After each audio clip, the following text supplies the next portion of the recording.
El Congreso de la República aprobó en primera votación la eliminación de los movimientos regionales. Vamos a conversar con el especialista en Derecho Electoral, Jorge Jáuregui, quien nos va a brindar mayor información al respecto. ¿Cómo está, doctor? Muy buenos días. Buenos días, un placer. Muchas gracias por la invitación, doctor. Un gusto por haberlo invitado, doctor, acá. Coméntenos, por favor, ¿cuál es su opinión con respecto a esta votación aprobada por el Congreso? Todavía falta una segunda votación en agosto, por supuesto, la segunda legislatura, pero de repente hay una intención política para aprobarse. ¿Qué nos podría comentar usted?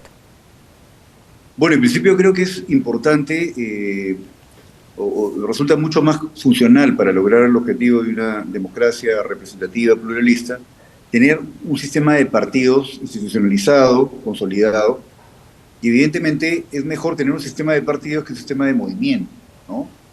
Sin embargo, también es cierto que en la actual dinámica que va viendo, que se desarrolla a nivel del Parlamento, ¿no?, en la que grupos políticos que han perdido las elecciones presidenciales han desarrollado un ataque sistemático a los organismos electorales, han modificado las reglas de funcionamiento de los partidos políticos, por ejemplo, han eliminado el carácter directo, ¿no?, de las elecciones primarias, que era el aspecto más relevante, en la que permitía que los ciudadanos y los afiliados puedan decidir respecto a qué personas son las que postulan a través de los partidos políticos a cargos electivos, en elecciones parlamentarias, en elecciones presidenciales, en elecciones regionales y municipales.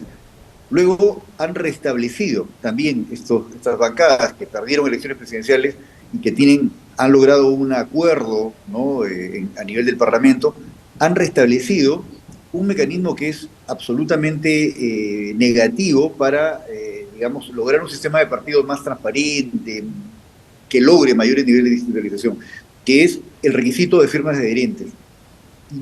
Hay toda una dinámica y un conjunto de acciones sistemáticas que están orientadas a cortar la competencia real en las elecciones. Entonces, en ese contexto yo creo que no podríamos decir que esta eliminación de los movimientos regionales, claro, aún pasa por una primera votación, esté orientado a formar un sistema de partidos políticos institucionalizado, transparente y que responda a los ciudadanos, sino todo lo contrario. Porque estos partidos políticos que han perdido las elecciones presidenciales, que han logrado resultados electorales magros en las elecciones parlamentarias, también es cierto que carecen de una militancia permanente, ¿no?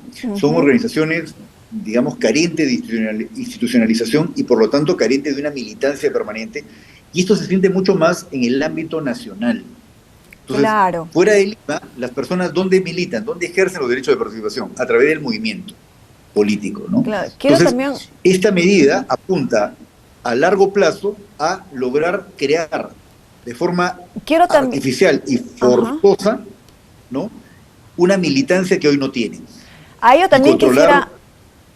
también quisiera agregar, doctor, que últimamente en las últimas elecciones regionales y municipales, los movimientos regionales han ido liderando por encima de los partidos políticos. Quizás también, como usted señala, es una intención de competencia, ¿no? Correcto. De hecho, los ciudadanos tienen el derecho a participar en la política de dos formas. En forma directa, cuando votan y ejercen su preferencia electoral en las elecciones, o de forma indirecta, cuando postulan en elecciones. Y de modo general, cuando hacen escuchar su voz. Para esa segunda dimensión del sufragio, se requieren organizaciones partidistas, o sea, partidos. Pero se requiere que estos partidos, conforme lo manda la propia Constitución, sean partidos de organización democrática y financiamiento transparente. Entonces, creo yo que el problema no es que la eliminación de los movimientos para quedarnos con un sistema de partidos políticos. Yo creo que eso es bueno, pero en el contexto en el que se está desarrollando esa reforma, creo que lamentablemente habría que desconfiar, porque lo que están haciendo es un mecanismo más para poder controlar el sistema de partidos. ¿Cuál es la consideramos que... Sí. ¿Cuál es la diferencia, doctor, entonces, de conformar un partido político y un movimiento regional? ¿Los requisitos son similares? De repente, en la dinámica peruana que permite... De repente, como les iba comentando, al partido político se le exige un poco más que al movimiento regional. ¿Cuál es esa diferencia, por favor? Bueno, los requisitos que tiene un partido político son mucho más exigentes en cuanto a la conformación, al registro y luego al funcionamiento, ¿no? Es mucho más, digamos, fácil controlar, auditar un partido político de ámbito nacional que un movimiento regional. Eso es coherente, ¿no? Pero el punto es que, dada que la política peruana es intensamente centralista, los movimientos de alcance regional ofrecen a los ciudadanos una opción para escapar de esas élites limeñas, ¿no? Que forman partidos políticos, que de repente pueden ser personas de origen provinciano, pero que finalmente se afincan en Lima y que desde aquí controlan las candidaturas. Entonces, y permite una posibilidad de ejercicio del derecho de participación en el ámbito regional y local, ¿no? Entonces, anulando esa posibilidad a futuro, lo que se va a tener es una política basada en un conjunto de partidos políticos que logran inscripción porque logran financiar, por ejemplo, eso que en algún momento se ha llamado fábricas de firmas, es decir, firmas de adherentes que no tienen ningún efecto real para la institucionalización del partido, porque los adherentes Entonces, no forman parte. En otras palabras, doctor. Y adicionalmente, disculpe que interrumpa, ¿no? Y adicionalmente van a tener que postular por partidos controlados por unas élites que deciden de forma absolutamente opaca las candidaturas para el Parlamento y para todos los ámbitos participativos. Entonces, es una forma de cerrar el control, la participación. Desde la forma como se registran los partidos, en la cual se va a depender del dinero para financiar las firmas de adherentes, genera una desigualdad, hasta luego depender de esos mismos partidos opacos que no hacen elecciones abiertas, que no hacen elecciones directas, ¿no?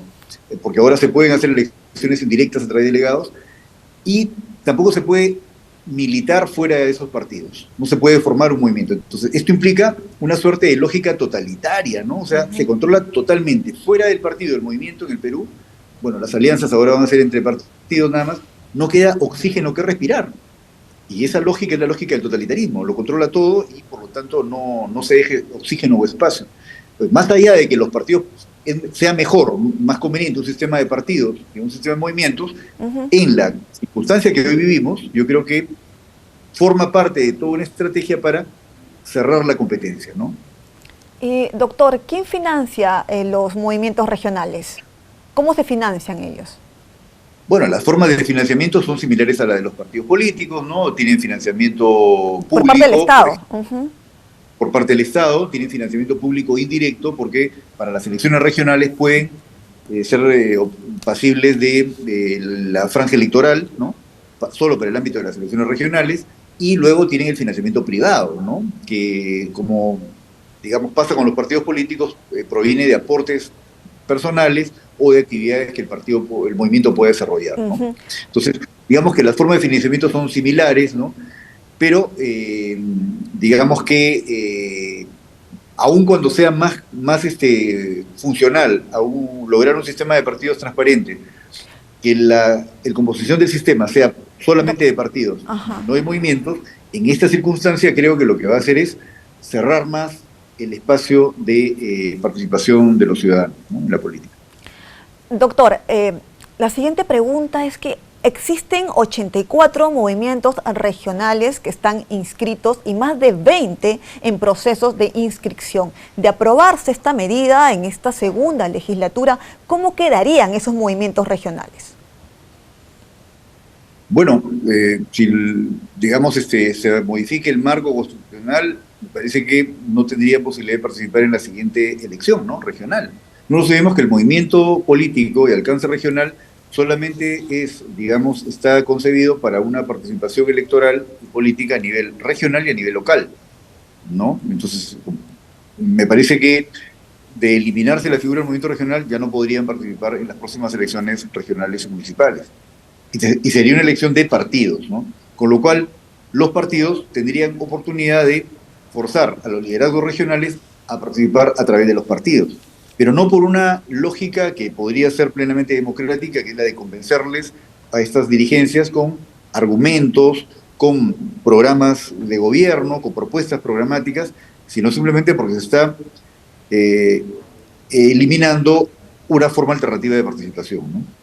Claro, otra cosa también preocupante, doctor, es que se han modificado en varios artículos de la norma de la Ley Orgánica de Elecciones, como la Ley de Organizaciones Políticas. Entonces, los requisitos para formar un partido político van a ser más exigentes. Uno de ellos le puedo mencionar que tienen que tener comités partidarios también permanentes, y supongamos que un partido político no tenga comités en una circunscripción. ¿Cómo quedaría esa circunscripción para presentar candidatos, no? En tal caso, si no hay listas de candidatos, tendríamos un gran porcentaje de una elección complementaria. Mire, yo tengo la sensación de que lo que siempre explica cualquier proceso de reforma legal sobre partidos políticos o sobre elecciones, ¿no? Eso que podríamos llamar reformas políticas, ¿no? Es lo que se conoce en el ámbito de la ciencia política como las condiciones constitutivas. ¿Cuáles son las condiciones constitutivas? La correlación de fuerzas, ¿no?, que hay en el Parlamento y los intereses de esas, digamos, grupos parlamentarios, esas fuerzas políticas, ¿no?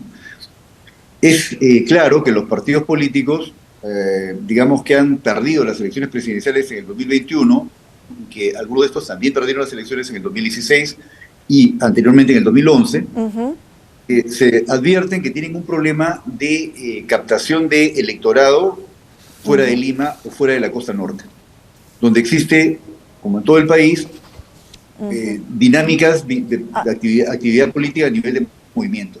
Entonces, bien, de alguna forma, te buscas forzar a que sean en los partidos que logran inscripción, que son aquellos que pueden financiar la firma de adherentes, ¿no?, la participación política. Con lo cual, pretende crearse artificialmente bolsones electorales.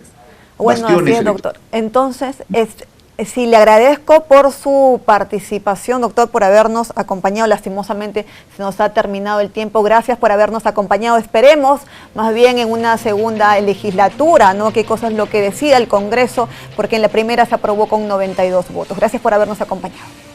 No, gracias a usted por la gentileza. Buenos días.